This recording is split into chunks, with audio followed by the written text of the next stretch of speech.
त्याला म्हणून देऊ भाऊ याच्यात मुद्दाम व्यवस्थित हे करावं बदलू राहिले ते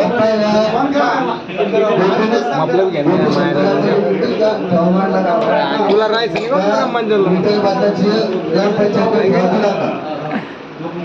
भाऊचा घे मुख्य कार्यकारी अधिकारी जिल्हा परिषद दिनांक ऑगस्ट 25 विषय ग्रामपंचायत अधिकारी क्षेत्रात स्मार्ट मीटर बसवण्याच्या अंमलबजावणी करण्याच्या अनुषंगाने संदर्भ चेअरमन व्यवस्थापन संचालक मंडळ महावितरण यांचं दिनांक 7/2025 रोजी पत्र वरील विषय प्रकरणासोबत संबंधित पत्राच्या कृपया अवलोकन व्हावं. उपरोक्त संदर्भ महावितरण कंपनी लिमिटेड पत्रास अनुसरून राज्यातील सर्व ग्रामपंचायत स्मार्ट मीटर बसवण्याचं काम जलद गतीने आवश्यक ती कारवाई करण्यात येईल. संबंधित आदेशित ही विनंती आपला कृषी अधिकारी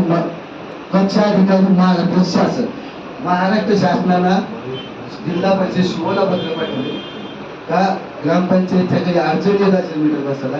ग्रामपंचायत त्यांना पहिल्यांदा सांगितलं होतं ग्रामपंचायत ज्या ग्रामपंचायत लावलं म्हणजे मग महाराष्ट्र शासनाला सभाच काढला आणि पत्रही सुद्धा ते आपल्या ग्रामपंचायतला आलेले.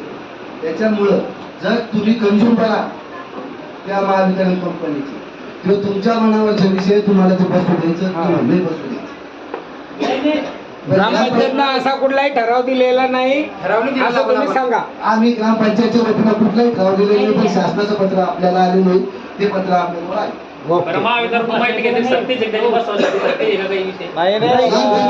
तुमचं मीटर फॉल्टी असेल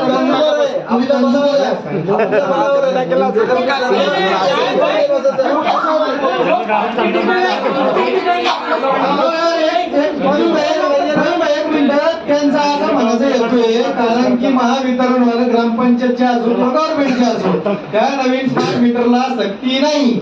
तुम्ही कंझ्युमर म्हणजे तुमचं जे कनेक्शन मीटरचं ज्याला बदलायचं असलं तो बदलू शकतो. तुम्ही नाही म्हणल्या तुम्हाला कोणी अडवू शकत नाही. ओके असं तुमच्या मीटरचे मालक सरळ सर कोणी बी आलं तर महावितरण येऊ इंजिनियर येऊ तुम्हाला तिकडच्या संभाजीनगर इंजिनियरचा बी कॉल आला मी तुला ओळखीत नाही म्हणत सरळ सर कर्ज घ्यायचं का नाही आपल्या मनावर तसं ते सरळ सरळ तुम्हाला कर्ज घ्यायचं किंवा नाही हे आपल्या मनावर आहे. मीटर बसायचं नाही घ्यायचं नाही बसत आणि ते तुम्हाला काही सांगा 12,000 नंतर मशिनरी आणि हे ते तुम्हाला काही सांगू हे तुमचा प्रश्न आहे. नंतर